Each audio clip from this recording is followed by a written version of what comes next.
Kembali lagi di Generasi Mecin, masih dari Discovery Hotel Ancol. Di segmen terakhir saya mau nanya lagi ke Pak Nasir. Sebuah wacana itu bisa berlaku menjadi sebuah aturan. Langkah-langkahnya tuh kayak gimana sih Pak sampai sebuah wacana bisa diketok palu sampai jadi aturan? Kayak tadi kan wacana ganjil genap diperluas dan sepeda motor. Begini, kalau aturan itu memang ada yang datang dari pemerintah seperti kebijakan, ada yang usulan masyarakat. Yeah. Nah, usulan masyarakat itu ditampung oleh regulator. Regulator itu nanti yang pertama adalah pemerintah daerah. Okay. Kalau tingkatnya daerah, pemerintah daerah atau pemerintah pusat. Nanti itu kan ada wakil-wakil rakyat. Dia akan membawakan aspirasi yang ada di konstituennya. Siapa anggota DPRD, DPR RI itu merupakan wakil-wakil rakyat. Ketika sudah ada usulan pemerintah, ada permintaan masyarakat, maka dibahaslah di dalam sidang, di dalam namanya legislasi di DPR ataupun DPRD terkait dengan pergub, peraturan pemerintah daerah. Ketika dibahas, lalu disetujui oleh semua pihak, kenapa nanti dalam pembahasan itu juga ada praktisi seperti komunitas, seperti masyarakat itu diundang pendapatnya dia. Ada nggak nih yang menurut dari komunitas itu merasa kurang diuntungkan atau setidaknya ada pendapat yang berbeda, dissenting opinion. Nah, maka dia diakomodir atau tidak diakomodir nanti dibahas di dalam, kalau misalnya satu pasal itu krusial maka didiskusikan, seminar terbuka. Nah, ketika sudah masuk diputuskan setuju maka ditetapkan menjadi peraturan pemerintah daerah atau peraturan gubernur. Maka setelah diundangkan, ditandatangani, disahkan antara pemerintah dengan DPR atau pemerintah daerah dengan DPRD, maka itu hari itu mulai berlaku. Nah, biasanya ada jeda waktu DPRD atau DPR RI itu melakukan sosialisasi kepada masyarakat. Bisa ada yang 1 tahun, bisa juga ada yang lebih dari itu, tergantung. Tapi banyak kan kalau peraturan daerah biasanya setelah diundangkan maka langsung dieksekusi seperti itu. Oke, yang jelas langkah ini memang masih panjang. Masih periodenya panjang. baru mengganti juga soalnya kan. Betul. Nah, dari Mas Hadi sendiri, kalau memang regulasi itu diperuntukkan untuk banyak orang, yang jelas mengurangi tingkat kemacetan, apalagi dengan periode ke depan kan transportasi massal lebih digencarkan nih dari MRT, LRT. Nah, motor-motor ini mungkin saja bisa sedikit dikurangi untuk mengurangi tingkat kemacetan di Jakarta. Nah, dari pihak komunitas driver ojek online sendiri gimana nantinya, Mas? Wajib ya, mendukung. Nah, sebelum itu berlaku, kita hanya bisa memberikan suara.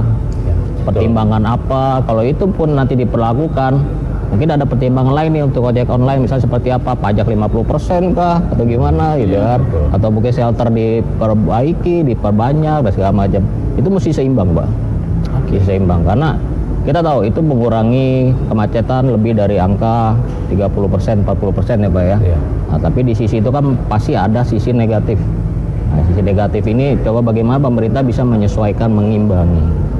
Dari Om Binggi mungkin kalau memang akhirnya peraturan ini supaya semua tidak merasa dirugikan lah, dari sisi ekonomi, dari sisi tingkat kemacetan, dari sisi yang hobi motor setiap hari.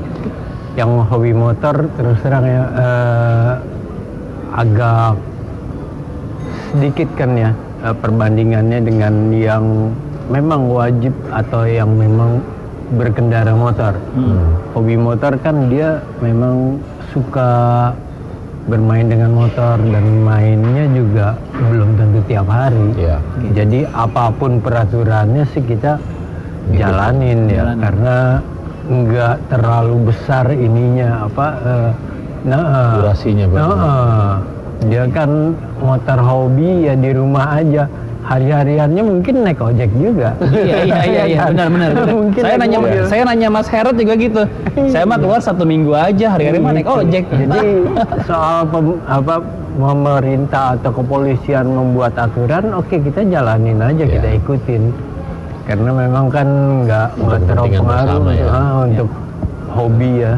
Dan memang biasanya peraturan baru tuh kita ada penyesuaian dalam bentuk paksaan, tapi lama-lama kebiasaan ya Pak? Kebiasaan. Dan memang itu semua. Sekarang nih mungkin juga kita sudah monitor ada ETLE kan, sistem elektronik, sistem penegakan hukum berbasis elektronik. Awal-awalnya Oh, komplain banyak, tapi sekarang sudah mulai menyesuaikan. Sama, nanti misalnya terkait kebijakan ganjil genap, apabila nanti ada regulasinya, awal-awalnya komplain, biasa ada pro kontra itu antara orang yang mendukung dengan yang kontra, pasti ada. Tapi ketika sudah dirasakan manfaatnya, ya akan terbiasa. Contohnya lah Transjakarta. Iya. Bagaimana dulu kami Dulu juga mengawali? helm ya. Waduh, helm juga Awal, susahnya setengah mati tuh membiasakan menggunakan helm. Nah, sekarang sudah terbiasa. Kenapa? Iya. Untuk menjamin keselamatan dia. Ya, udah mulai terbiasa juga. Oke, kita tutup hari ini Generasi Mecin dengan statement dari Pak Nasir. Bagaimana supaya para pengendara ini bisa disiplin. Nah, itu yang paling susah, Pak. Kalau biasanya Bapak mungkin ngomong dari kelas ke kelas, Iya. dari seminar ke seminar. Sekarang di Generasi Mecin, Pak. Tolong, Pak, tolong. Pak Nasir kasih tahu pengendara-kendaraan yang masih tidak disiplin. Salah satunya yang pakai helm di siku tuh saya masih sering, Pak. Pakai helm kok di siku. Ini gimana sih? Didengkul. Iya, kadang-kadang. Ya, Iya. baik. Kepada Generasi Mecin dan pemirsa semua, tertib berlalu lintas itu untuk menjamin keselamatan bersama. Jadi gunakan kelengkapan kendaraan itu yang sesuai standar, gunakan kelengkapan standar yang disesuaikan oleh undang-undang itu menjadi bagian yang wajib dilengkapi oleh pengguna sepeda motor. Dan juga di jalan itu ada rambu, ada marka, ada apil. Itu bukan hiasan, tetapi merupakan aturan yang mengikat. Jadi ketika Anda melakukan pelanggaran terhadap rambu, marka maupun apil, maka mempunyai sanksi hukum. Dan ikuti, taati semua perintah dari petugas. Kenapa? Karena perintah dari petugas itu bagian dari implementasi hukum yang wajib diikuti oleh semua pengendara sepeda motor. Terima kasih. Oke, denger ya.